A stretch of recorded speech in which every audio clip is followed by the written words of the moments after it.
Okay, so I wanted to do this review because I've spent over 180 hours on this game. So I thought maybe someone could use my thoughts. Well, I like it, obviously, because I've spent a lot of hours on it, but overall, it feels very stretched, like in the Lord of the Rings, like a little bit of butter on too much bread. Mm, the mechanics are solid. I mean, the combat animations, they can be stopped at any time. The combat is fluid. Rarely you feel like if you die or you commit a mistake, it is because of the mechanics, but right because of your mistakes. The camera works great, mm, and it feels polished.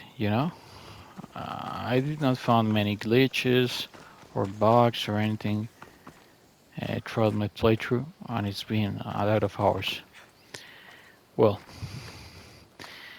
uh, on the graphic side, well, I mean, look, the game is beautiful, and it launched on PS4. I'm playing it on a PS5, but on the PS4, it played great, and it still holds up. You know, um, the graphic design, I loved it. I mean, Greece is beautiful, colorful, and they managed to recreate it beautifully. Um, on the DLCs, however, is where the graphical design really shined. And the three chapters on Elysium was a beautiful place, although very similar to Greece.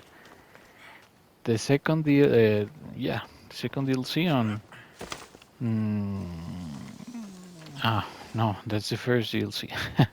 I mean, on the first DLC, uh, the Persian designs, the Persian music also was really good, and made it more interesting and more diverse. But on the second DLC is where graphical design and music design really shined as you were through Elysium, the Underworld, and Atlantis. Um, Elysium for me was a little bit boring because everything looked like ancient Greece, pretty much, but more beautiful. The Underworld was real good. It was very interesting because uh, it was very different. It was not beautiful at all. It was very grim and dark, but they managed to design it in a way that you were also curious about what was inside everything, how was everything. Uh, I liked it. The third chapter of the second DLC on Atlantis was the best looking place in the whole game. I mean, hands down, Atlantis looked beautiful, beautiful, and they made an idyllic place that looked beautiful and perfect for humanity really well.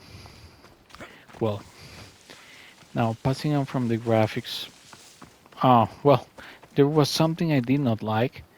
You notice it on the historic. Is that mode called? Well, on the mode where you visit and learn about the history of Greece, you can go into first person. And when you go into first person, you notice the game was not designed at all to be seen in first person. For example, this table and the contents on it, if you zoom, you see they are very low res. So that is a bit of a miss in the graphic side, you know, and that kind of answers why in the history mode there is no first person. Well, now going away from the graphics, the story, I really, really like the story. Yeah, the journey of Alexios. I mean, it's almost sad. I'm recording this in part of that to close the chapter because Alexius for me was a great character. Uh, I like to be immersed in games. That's why I chose Alexius.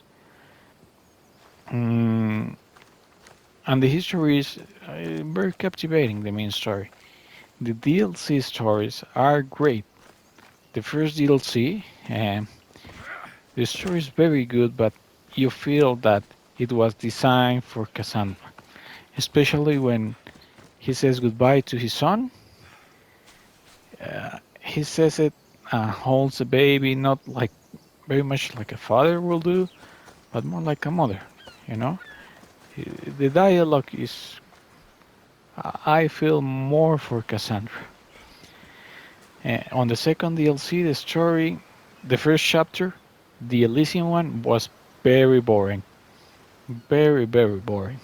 Oh, I could not connect with any of the characters, and they kind of played that you should go into a relationship with Adonis, but I don't care about that man. So I don't know. The first chapter was weak for me on story side, but the other two chapters, especially the underworld, were very, very interesting. In the underworld, you get to meet all acquaintances and friends, and it's very touching, you know. Um, and in Atlantis, I like that the story revolved around you being like a judge and not a warrior. So it was like a change of pace. Mm, well, what I did not like about the story is that it's very good, but much is lost because the game is too long. Too long. They stretch it too much, you know?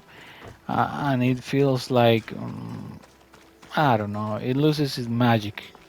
They had a solid story, and because of making such a long game, it loses a lot of its magic, you know? It's sad, but it's true. Okay. Well, now about the cosmetics and the in-game store items, I did not like that at all. You know, in Origins, you could buy with in-game currencies, you could buy some of the store items, but here it's practically impossible. You can farm a material called orcolanium, orcolanium, well, that is scattered around the world, much like how you find wood or iron. But the amount that you have to collect to be able to buy one item is too much.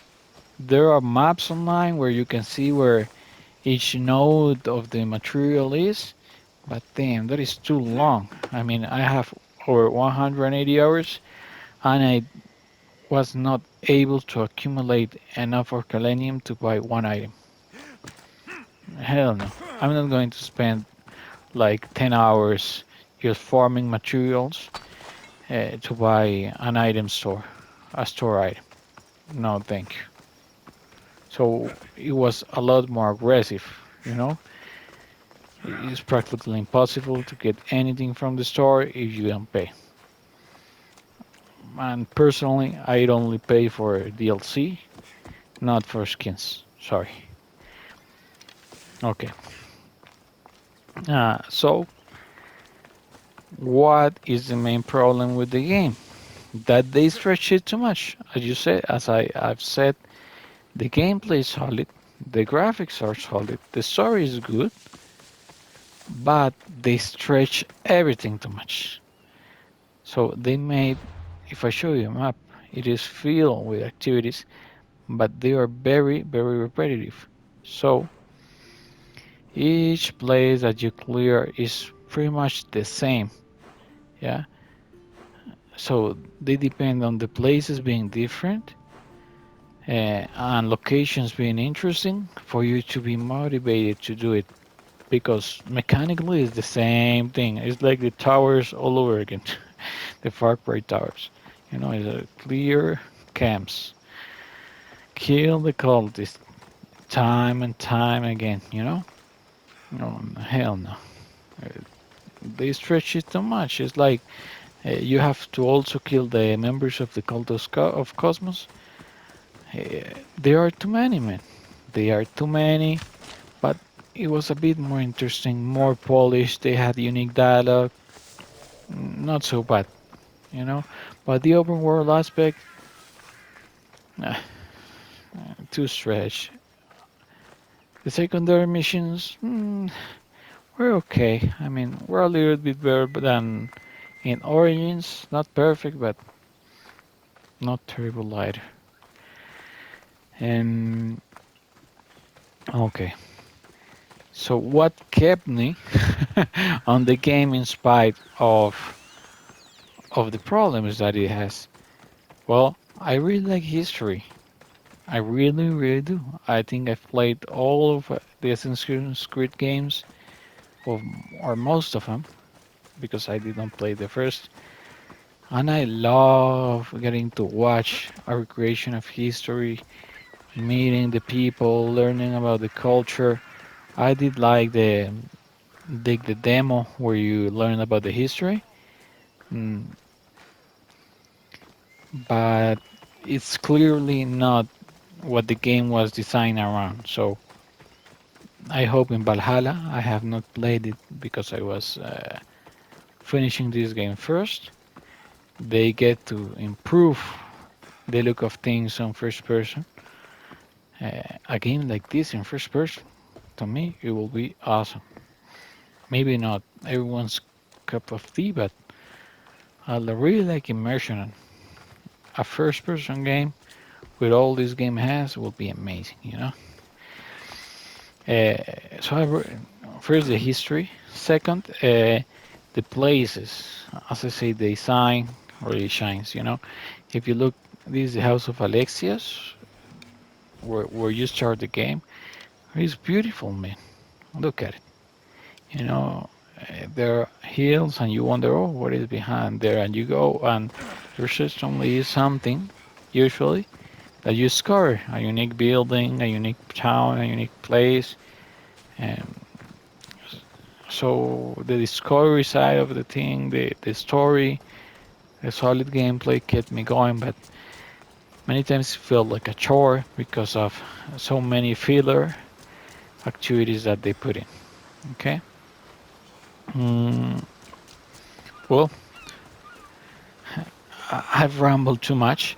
Oh, the naval battles. I did not talk about that in the gameplay side. They're great. Um, Maybe the best one in the series. The mechanics for the naval battles. You know, you get to customize your crew, you get to customize your ship. But again, to make you really, really grind, they put a lot of things that with insane requirements. So as you see, I have over 180 hours and I have not yet unlocked everything. You know, it's like they want you to spend more time, or to pay for boosts. And you know that bores you. It does not improve the quality of the game. You know, and I'm not. I mean, on Skyrim, I have over 1,000 hours of gameplay. So I'm not against a game being having a long life, but the activities for said long life must be unique, must be different. The mechanics must let there be like unique events that happen because of all the variables that can happen. Maybe it could be better implemented with that length, but it will need a lot of time to design unique places or missions. Well, I think those are my thoughts. Nowadays, I will recommend you buy it because almost every time it's on sale and the base price is also lower. I've seen it over with over 75% discount on the store. So I mean, it's pretty cheap. It's pretty cheap now. You can get it for 10, $15. You will get a long time on it.